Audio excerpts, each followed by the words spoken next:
sir ఇక్కడ మేము వచ్చినప్పుడు చాలా పట్లు పాములు గట్ట పురుగులు వాంతులు కూడా చేసుకున్నాం వాంటింగ్లు కూడా ఎంత భయం అంటే అంత భయం వేసింది ఆ భయంలోనే వచ్చి మేము చేసాము మా సారాలు కూడా సాయం చేశారు వాళ్ళ మీద మేము అన్యాయం మాట్లాడాం వాళ్ళే మట్టి గట్ట తోలించి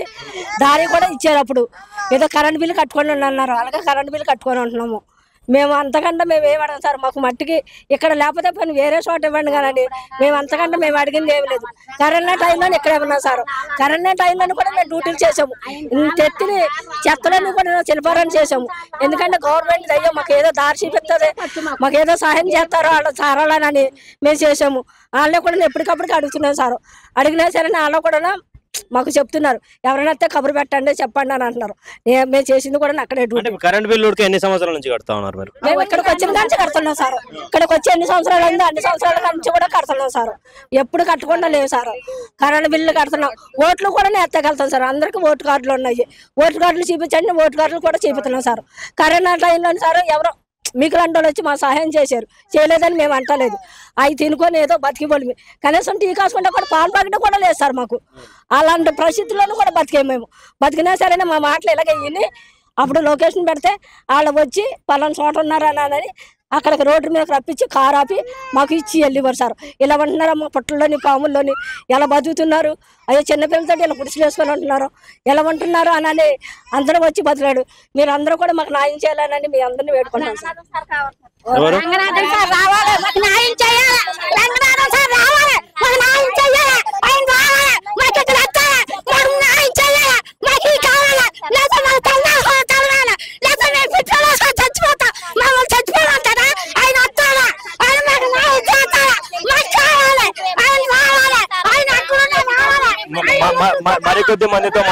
మరికొద్ది మందితో మాట్లాడించే ప్రయత్నం చేద్దాం ఇక ముందుకు పోతాం చాలా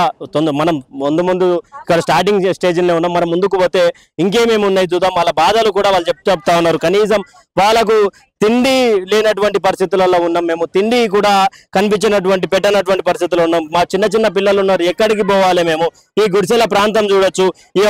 ఈ ప్రాంతాలు చూడొచ్చు పూర్తిగా వీళ్ళ ఆధీనంలో ఉన్నా కూడా వీళ్ళు కట్టుకోవాలి అంటే 30 సంవత్సరాల కింద నుంచి వీళ్ళు ఇల్లే కట్టుకోవాలి అంటే వీళ్ళు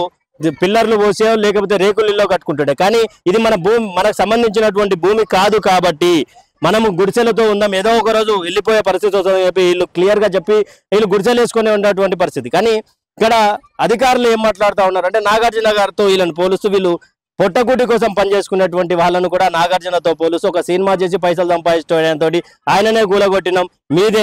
మీరెంత పోలీస్ లాఠీలు చేపి చార్జ్ చేస్తామని చెప్పి ప్రజలను భయపెట్టే ప్రయత్నం చేస్తున్నారు మరి దయచేసి దీనిపై ఇక్కడ ఉన్నటువంటి కాంగ్రెస్ నేతలు కానీ దీనిపై ప్రభుత్వంలో ఉన్నటువంటి మనుషులు కానీ మాట్లాడాలి మాట్లాడకపోతే వీళ్ళ పరిస్థితులు ఎక్కడ పోవాలి